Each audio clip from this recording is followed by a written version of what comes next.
Hello everyone, in today's video we're going to be showing you how to fly the Cessna 172 over here in lovely Flight Simulator 2024. Now the flight simulators have come a long way as far as the modeling of this aircraft, and these folks did a pretty nice job at a lot of the little details. But there are a couple little things that are a little different from the real world, and I hope to kind of hit those when I do it. So in the real world, of course, when we first come here, ready to use the plane, the first thing you're going to do is you're going to drop your flight bag right there on the ground. You're going to pull these out, toss them to the side, and you're going to open up this door after fiddling with the key for a good 5 minutes. Usually when that's done, of course, you toss like your float bag in there. If you have a pilot going with you, they'd be climbing around in here opening things. And then you reach back here and you do one of these crouchy things and you pull out the little ladder. You're sitting here going, what does a ladder have to do with this plane? Well, it has to do with everything because, of course, to get fuel into this plane, you have to get up on the top of the wing to do so. And that's also how you test the different fuel to make sure, it's the correct level and everything along those lines. So that's the initial start off. After you do all that, of course, then you get your little kind of bent up piece of paper in the back. You grab it, you walk over to the back of the plane, and then you actually start the process of pre-flighting it. First thing we like to do with this one, of course, is you'd pop this off and you come down here. You crouch down, you kind of go along the outside edge of the wing. You'd be kind of feeling it very carefully. You can see we got a little dent there that happens. This little light right here is way more wobbly than it looks. And of course, what you do is you reach under here and you go, and you push in there and you actually could move this. And you can look inside here to make sure all the connections are looking good. You never want to put your fingers in here because it'll slam shut and that'll be a problem. One of the things we can do too when we do go ahead and start this aircraft up, if we're doing kind of our initial real world pre-flight, is we pop the flaps down and make sure they both go down together. Depending, of course, if it's icy conditions or it's regular conditions, you have to be very cautious with getting all sorts of garbage on this when you do it. So we'd inspect the flap next. We come down here. We check the wheel off pretty carefully. We have a little stand. Again, I never examine the strut. I mean, if it's rusted, I'd be nervous, but the strut can take a lot of use. And trust me, it will when you're first learning how to land this thing. What we do after that, of course, we make our way down here. We come back here. We have our lovely elevator. You can give it a kind of little wiggle. The same kind of thing applies here. You want to be very cautious with these little nuts right here. You're not supposed to push this. Like I can't grab this and drag it because, of course, that would cause all sorts of nasty problems. But there's a little wire in here. You have to make sure nothing's living back here, too. One of the common problems you have with any airplane is any hole becomes a bird's nest, basically, and you find all sorts of mice and stuff in every little gap you have in the plane. So it's just one of those things you just kind of be mindful of when you're checking it out. Finishing that process, we'd swing down here. Of course, we crouch. We check all our antennas. If you have like an autopilot, it's a little system out here. Usually you have a little pitot-static system back there for the autopilot. You'd check. You'd fiddle with the antennas. Of course, remember we had to take the cover off in the real world, and we don't have to worry about that. Antenna's looking pretty good on both sides there. We do the same thing on this side. You crouch down here. You check this thing out. You kick the tire. You check the brakes. You'd feel the brake line to make sure it's not leaking or anything along those lines. You go up the strut, of course. You'd inspect the back of the flap, just what we saw earlier. And you do the same thing with the aileron here. You basically lift it up, and you're looking for these connections to be nice and secure. You give everybody a little wobble and hope it's not too windy, because otherwise it just gets cold. After doing that, you swing around the side here, take a look here, make sure this is all secure. Like this thing could break. You want to be very cautious with that. It's also very bright. You'd have to detach the plane from the ground, which we've already taken care of, so you don't have to worry about that. We'd have to get that, remember that ladder I told you about? You'd have to climb on here and climb up on the wing and check to see if you have the correct amount of fuel afterwards. Once you've done that, you're going to open this up and pray that the person before you did not use the aircraft because otherwise when you go to open this, you get blasted with heat in your face. And you can see we've got plenty of oil on this one. It says a new oil quantity. It's really the quantity you're looking for. In the real world, you have to pull this out 3 or 4 times to actually be able to read this thing correctly. That's our good old-fashioned 8 quarts there. Go ahead and slam that right back in there. Let's close the lid. You go through these really carefully to make sure they're all secure. You have these little guys right here. Believe it or not, in the real world, if you would never leave this rope here, what you do is you put the rope on top, because if some idiot inside the plane decided to crank it with this in this position, it might not rip it clear. Whereas if you put the rope across the top of the prop, when this rotates, it'll take these things and throw them about 50 feet over here, which is a good thing, because that means they're not blocking the airflow of the engine. We'll go pop this up. What you do is you'd reach in here and you go double check to make sure everything's looking pretty smooth. Give this a feel down here, check the gears, things like that, make sure it's smooth. Come down here. This plane's been used recently because the poor nose strut is so short. This would usually be a little bit higher. We do have wheel pants, though. So because we have these wheel pants, it makes it a little harder to see just how bad this thing's been banged. You will land hard on this a few times. Air filters clear up in the front. We check the propeller for nicks, which I'm kind of surprised they don't make us do, but that's okay. So over here, if you have a static cover, you'd cover that. We have this little pin that goes in it. But again, anything that goes in here means you have no altitude, so it's pretty critical. With that, you give it one last look around. You tell your passengers to go ahead and climb in the plane if they haven't done so already. You go ahead and pile in here next to them like that. You turn around, you do your little safety briefing saying, hey, make sure you keep your safety belts on, don't talk when I'm flying the plane, and you go through all those motions as well. Once it's all set, you'd kind of settle in here. Your keys, by the way, would be sitting right here, most likely, to this aircraft. If they're little tiny keys, you'd have the keys kind of dangling off the ignition here like that. It's a little weird to have the key in the ignition because somebody could bunk it and you could grab this propeller and start the engine by accident. It's just really dangerous. You got to watch out for stuff like that. So climbing inside here, relatively straightforward process. We're going to take our lovely yoke here. I'm just going to remove it. Can't do that in the real world. You can remove this one actually pretty easily, but we're just going to pop that off to make it easier to see our instrument panel and all of our different switches and stuff like that. First climb in, of course, we want to make sure everything's all set. Like I said, you want to make things are secure. For me, I have a special ADS-B device that I actually stick in the back window here that would basically be giving me all sorts of traffic information. Again, I don't have a G1000 on the 172 I get to fly. Coming down here, we engage our parking brake. You can see just to set that normally. You want to set your fuel to both. What a lot of people will actually do with this is they'll set it to right or left, run the engine, then switch it after a while to double check to make sure both tanks are going properly. There's a shut-off valve here, so in an emergency, you can pull that out and that will shut the fuel off completely. You want to make sure that's set forward, otherwise you're not going anywhere. While we're down here, we'll go ahead and set takeoff trim. You can see we're a little out of trim here. We need to get a little tug downwards to get it to that position. Your takeoff trim, of course, would be completely dependent on how heavy your load is. You have people in the back seat, for example, that's going to have a big impact on how much trim you need. Usually, if it's just you in the front seat, you can actually take off a little extra trim. If there's people in the back seat, keeping that neutral seems to work pretty well. With all that out of the way, we're going to come swing up to our electronic side of things. Again, relatively straightforward as far as this goes. We have a couple battery switches, and we have an avionics and a standby battery. You only really need a standby battery if you're worried that your engine's already started. We're really not supposed to be starting on the standby battery, but it is there if we need it. So I'm going to go ahead and hit the master switch. When you do that, the Garmin displays are going to boot up. One of the things you cannot hear is the fan. There's a pretty loud fan behind all this. Of course, so in the real world, none of these instruments would be correct. Your whole view would be tilted at like 35 degrees, and the whole thing would be doing this like weird unhappy dance where it would do a little wobble, then it would straighten out, and then it would say error, and you get these kind of big angry red lines on it like you see right here. But the nice thing here is everything we need to do to start the engine is actually provided over here on the left, which makes it much, much simpler for us as far as getting this set up. So what I'm going to do now is I'm going to flip on the beacon light. It's just going to let everybody around us know. If it was nighttime, you want to go ahead and flip on the navigation light just to give everybody a quick little heads up. Now this aircraft, because this is a more modern version of this particular plane, you'll notice there is no primer. The priming process is a little goofy on this plane. It requires about 6 different hands. You'll see what I mean. So what I'm going to do, of course, is I'm going to take my mixture. I'm going to push it all the way in here. I'm going to go ahead and take my throttle insanely and push this all the way in here like that. So that seems kind of goofy, but again, fuel-injected engines are fun. So what we're going to do is we're going to pop on the fuel pump for a few seconds. We're just waiting for us to get peak fuel pressure. And I just hit it just like that. Give it a moment. That's all we need. So after that's been done, I'm going to go ahead and pull the throttle and crack it. I'm going to pull the mixture handle out all the way. Yes, I pulled the mixture handle out all the way. That seems a little strange, but the purpose of that, of course, is we're not trying to flood the engine because we are now a fuel-injected engine. So what we do now is we'd open up this window in the real world and we'd scream, clear prop. Everybody would look around, they look around, you look around one more time. So you're going to want to have your hand on the throttle and the mixture, and you're going to have the other 3 hands on the starter. So what I'm going to do is I'm going to take the starter key, I'm going to click it into the both position. I have a key on my keyboard that I can press to hit the starter. And what we're going to do is we're just going to grab this, and as soon as the engine catches, we're going to push this forward. Here we go. That's it. Now we're going to use our throttle to get about 1,000 RPM. By the way, Cessna 172s don't start that nice in the real world. That's pretty rare. A Continental engine will start that smoothly, but usually these don't. We're going to get ourselves to about 1,000 revolutions per minute, comrades. Looks like pretty good to me. Then we're going to take the mixture and we're going to pull it about 50%. That's actually a pretty good amount. You can see I've got it about 60 right now. We can go about that. Nothing bad will really happen. We're just trying to keep our spark plugs from getting fouled. And again, you can pull that thing out pretty aggressively. With that now set, what we're going to do is we're going to pop on the avionics buses. We have a 2, and we're going to arm the standby battery just like that. What's going to happen now is Garmin's going to do its little happy dance and say, hey, would you like to use me? I'm like, yeah. So you come down here and you press the enter key, and now it will capture things. You'll notice the data shifts. The 2 screens are basically going to alternate, and now you have access to one of the finest electronic systems ever developed for the purposes of safely navigating small aircraft. It really is that good. So what I'm going to do now while the engine's warming up, and again, we need to get those P's and T's in the happy place. Oil temp's fine. Well, fuel's a little quo. Vacuum's fine, but again, we can check those out later. Is that we can, of course, bring up our engine page. If you want some more details, you can kind of break that down if you needed, but I'm not worried about that today. This is not a video on the G1000.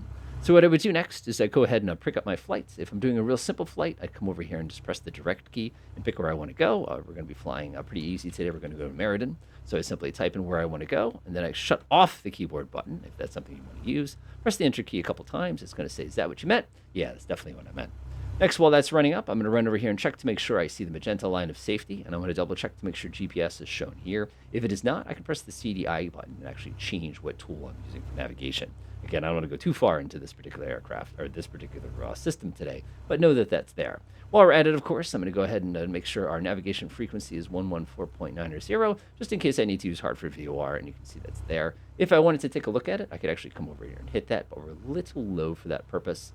Let's see here. Go ahead and switch to Hartford there. Nice. We'll switch the different modes. One more CDI button. There it is. Perfect. So you can see the CDI does come through real nicely there if we needed to. All right, 114. Looks good, looks good, looks good. Everything is great on this side. Let's go ahead and select our cruise altitude. We're going to be heading, as you can see, mostly to the southwest today. So we're going to go up to about 3,000. Actually, we have to go up to 4,500 feet, which is pretty high for a flight this short. But for this purposes, I'm going to go ahead and use it because it keeps it nice and simple. Again, we have the big knob for the thousands and the little knob for the hundreds, and you can see that sets it pretty well for us. Lastly, what we need to do is we just need to run through and make sure everything else is looking good. Our controls are fine. If we knew we needed to use a certain amount of flaps for takeoff, which we do, we're going to go ahead and click it down to 20 degrees. We can go ahead and set that now if we needed to. Again, we're using 20 degrees because this is a very short runway, as you'll see in just a few seconds. With that all taken care of, we can start making our way over to the runway. All I'm going to do is I'm going to disengage the parking brake. It does not take much to get this thing going. In the real world, once you kill the parking brake, the aircraft will start rolling on its own. You really would not need to give it too much power here. This is something I've never seen games really get right about this plane. The other thing that's tough is you'll be able to take that turn real easily by jamming on one brake and not the other. But again, the way that they model that makes it different. So what I'm going to do is I'm going to carefully make my way to the edge of the runway. I'm going to push my nose a little bit into the wind. There we go. Go ahead and engage the parking brake. And now we're going to run through our run-up sequence. So what I'm going to do is I'm going to enrich the mixture first. After I've done that, what I'm going to do is I'm going to take my throttle. I'm going to go ahead and push forward until we get ourselves about 1,700 RPM. Now, there's DLSS taking my frames from me. Give me my frames back. And we're just going to slow down just a little bit. Yeah, just a little bit more. Yeah, it's looking pretty good right there. Close enough. That'll work fine. So what we're going to do is I'm going to take the key. I'm going to go click it off like this. You'll see we lose some RPM. That was a lot of RPM. That was about 100. Come back up to both. 1,700. Click it twice. Magnetos are about the same quality here. Set that back to both. If we get carburetor heat, which we don't, we pull it out. We're just going to make sure our stuff is in the green, which it is. Engine at idle. See if it cuts out. Oh, and I give it a little tap of power there, and it jumps back to life. One last check for takeoff here. We have ourselves our lights. We have ourselves our camera, which is our transponder. So I'm just going to come down here. I'm going to make sure it's in altitude mode. Very important to let other people know around us where we are. And now we're ready for takeoff. Give this thing a little bit of power, and we're just going to roll on to the runway. Flaps are set. I'm going to give myself as much runway as I possibly can. Oh boy, this is a short one. Of course, like I said, you have a little bit of difficulty turning around on the ground. You can fix this, of course, by using differential braking. I do not have differential brakes, believe it or not. There we go. Get ourselves lined up at the runway. Everything's good. This is a short field takeoff. So what we're going to do is we're going to make sure we apply full power at full RPM before we get in the air. Then we'll be using about 65 knots in order to clear any obstacles. Go ahead and apply full power. Release the brake. We're going to apply a little bit of elevator. Just a little bit. Just need to lift the front wheel about a millimeter here. Get going. We're going to try to stay on the center line like professionals. Aircraft starts getting really light. That's exactly what it does in the real world, too. And there we go. We are airborne. And we're just going to let the nose come down a little bit because we need to be holding our VX speed here. Looks good. Looks good. We're just going to continue upward. Now, there's a lot of nasty-looking terrain all around us.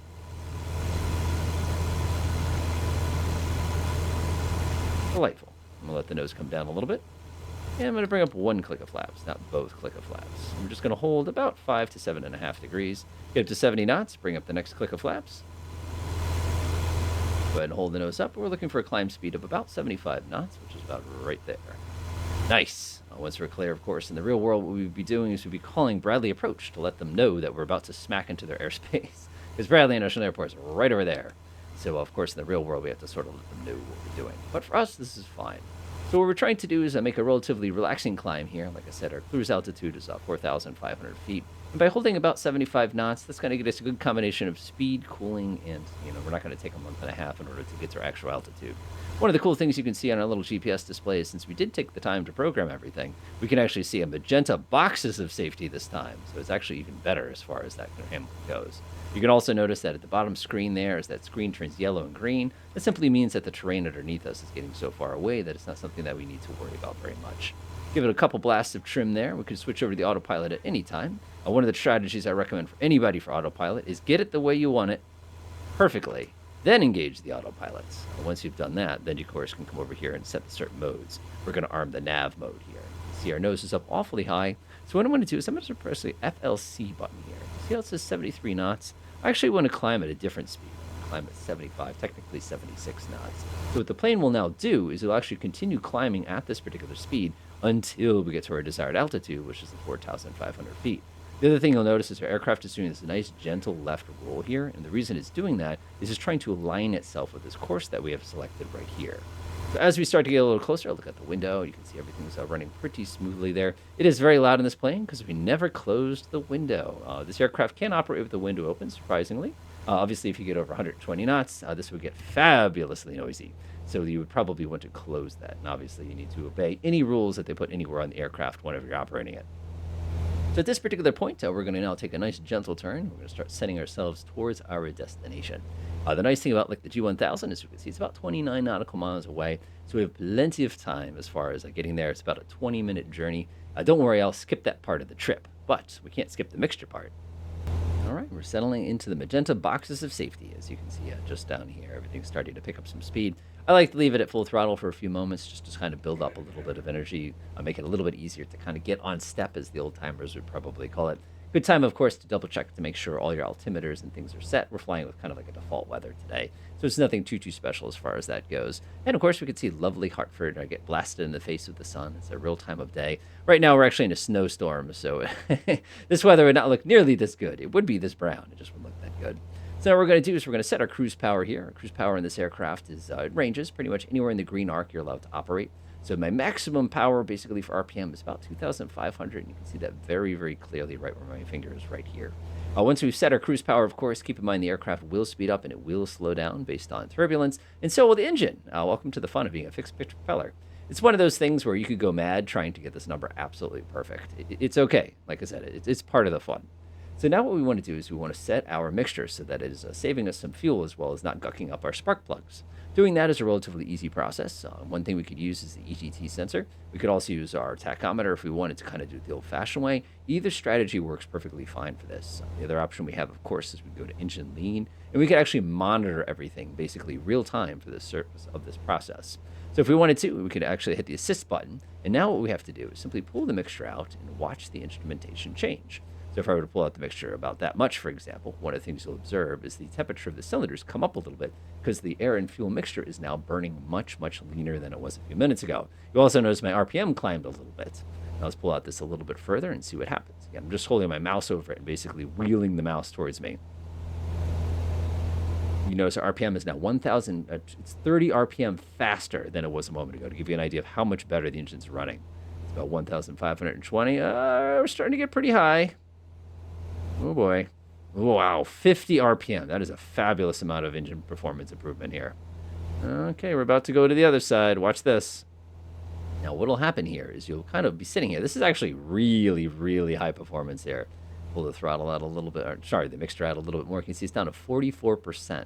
And you'll notice my RPM is starting to drop very rapidly. That means you have pulled the handle out too far. Any benefit that we had is now being erased. You'll also notice our peak temperature was about 1,600 degrees. So what I'm going to do now is I'm actually going to push in on this, and you're going to see the average peak number start changing the other direction. For example, if we were doing 50 degrees rich of peak, all we have to do is stick this in until this number says minus 50. So I'm going to let it settle at about minus 50 right there. Perfect. Now our mixture is set. And you can see we actually have to reduce our RPM because we did such a good job setting our mixture. So we can shut that off. It's done a delightful job. I can go back. I actually have to pull my RPM back a little bit because we are saving so much fuel and our engine's running so smoothly now. And again, in the old days, there were all sorts of fun wives' tails basically for setting the mixture, but that is an important part of everything we do. And you can see just how much of a difference everything is running now that we took a couple moments to actually set that up correctly. Now, cruise speed-wise, we're doing pretty well here. Our indicated airspeed here is a 106, so we're doing about 114 airspeed. And of course, if we wanted to know what our ground speed is, we could pop over here real quick as well. You can see there's no wind today, so our ground speed is about 114. So at this point, it's just a matter of kind of cruising along. We can see that our destination is about 10 miles away, or 10 minutes away, I should say. Basically, you've got this mountain range here. You can actually see the lake here. Our destination is going to be right on in here. Don't worry, though. I will skip the trip. Now, here's some calculations for you. If we wanted to descend at 500 feet per minute down to 1,000 feet, that would be 3,500 divided by 500, which would be 7, which would mean we'd need 7 minutes to start our descent. Now, if I float over here, you'll observe that I've got 5 minutes to go to get to my destination. In your mind, that tells you that we are basically 2 minutes behind our descent point.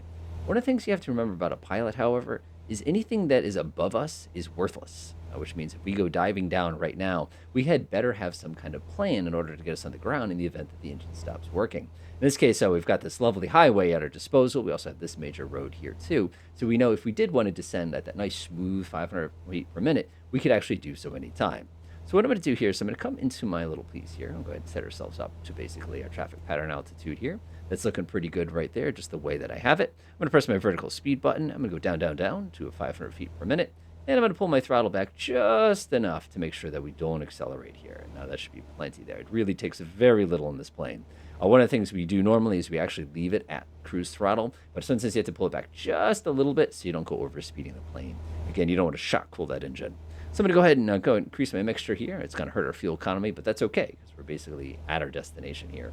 Give it just a little bit more power, like I said. You want to keep it in the green. You don't have to pull it to idle or anything like that. Just going to be doing a lot of damage to the cylinders. And now what we're going to do is just kind of stretch back and relax.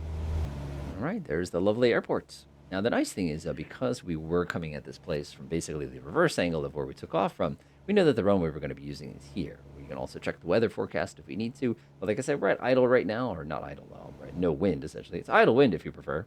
And we know that we'll be safe basically coming down here. So if you take a look at our altitude right now, we're chilling large and in charge at about 2,900 feet, and we need to get down to 1,200, which gives us a really good margin above the traffic pattern itself. So what we intend to do here is we're actually going to cross midfield, execute a long left turn, and then we're going to come into our actual landing here to make it a little bit easier for us. In the real world, one of the things we do is when we cross over the top of one of these airports is we'd actually check the windsock to make sure that the windsock agrees with whatever the radio says that the weather is, just to prevent any kind of confusion or collision. That's a more likely problem. We brought the power down just a little bit. Like I said, it's not the best idea to be reducing power and having high-speed air with low power settings. That tends to do a lot to these engines. We just want to be kind of mindful of that. All right, we're just about midfield over the airport. I can see that pretty clearly of the windsock. If we can find it, of course, we'd be able to take a good peek at that. And now we're ready to enter into our left downwind and begin our landing sequence. I don't know what that was about. Don't scare me like that, Flight Sim. All right, so now all we have to do is execute our gentle left turn here and pop into that downwind. That looks pretty good right there. Not too much here. Nice. That's very good. Now that we're under 110 knots, I can actually bring in a click of flaps, start that process. I usually like to do 2 clicks of flaps on the 172 when I'm at this point, and then I like to bring in that last click of flaps right as I start bringing over my base leg here. So I'm going to let the nose come down a little bit, and we're going to swing into our base. One of the nice things is third person. Can't do that in the real world. In the real world, you have to do this. And it takes a lot of practice to be able to pull that off. All right, we're going to go ahead and pop down the last couple clicks of flaps there. Again, we're not one of the old-fashioned Cessnas. And what I've done is I've intentionally brought us up very, very high here. The reason I did that is to demonstrate a cool skill you can do with a 172. So I'm going to go ahead and pull my turn to base here. You can see I'm right on speed. And you can see we're a little too high. So what I'm going to do is I'm going to put my left wing down and push my right foot forward. So we're actually flying sideways. This is called a slip. The reason these are great in 172s is this plane will let you slip all day, every day, all night, all night. It's just so easy. All right, that looks much better, and I can go ahead and bring my nose out. Slip's looking pretty good. Airspeed is perfect. We're going to come settle over the runway, and we're going to get about 6 inches off the ground, like you see here, and we're just going to play keep away until you feel the gentle bump. Or they're going to go ahead and apply a little bit of aileron. If you feel the aircraft start to kind of wonder, that's just Flight Sim doing Flight Sim. Gentle on the brakes. Hit the brakes too hard, you'll actually lock everything up if you do. Nice. We're going to give it a nice gentle right turn. Flaps come up, and we are now at our destination. Now, one of the things I was mentioning before is how frustrating it is in flight sim that you can't hit that right brake easily. One of the things people will do is they'll bind a key to it, which will allow you to basically stomp on that right brake for the purposes of taking that. One of the things we can do in the real world, too, is we can do kind of one of these turns where you give it full power like this, and you kind of stomp on the turn like that. That is an effective way to take a very tight turn if you need to with this particular aircraft. One of the things you just saw a second ago is as we went over into the grass, that gives you an idea of how you can avoid that particular maneuver. And again, I'm not sure why they chose to not like make it more sensitive at low speed for folks without the brakes, but hey, it's flight sim. They're good. Flight sim be flight sim. So shutting this aircraft down, a relatively easy process. It's just a matter of basically running through a couple little precautions to make sure we don't damage any of the expensive bits on the plane. Engine, avionics. We are not the expensive bit of the plane. Sorry to disappoint you. All right, go ahead and give it a couple kicks there. We're going to line up with this. In the real world, you can't pull into one of these. Like, see, I'm kind of just driving straight like this. You have to be so careful that somebody didn't leave a rope behind, because if you suck that rope into your propeller, that's the end of that crankshaft.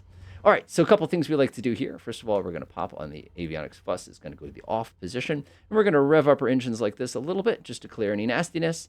Gently pull back on the mixture and push forward like that. And of course, it's going to clear anything out of our cylinders. And the engine will get very angry. You'll get all sorts of warning alarms basically saying, hey, just so you're aware, you just broke the plane. Once that's done, we can hit our last couple switches. We can go ahead and disengage the starter. We can pop that right to that position. Shut off our switches here. And depending on your person, usually you'd set one of these to one direction before refueling so the fuel doesn't flood from one side to the other when you're putting gas in it. Enjoy.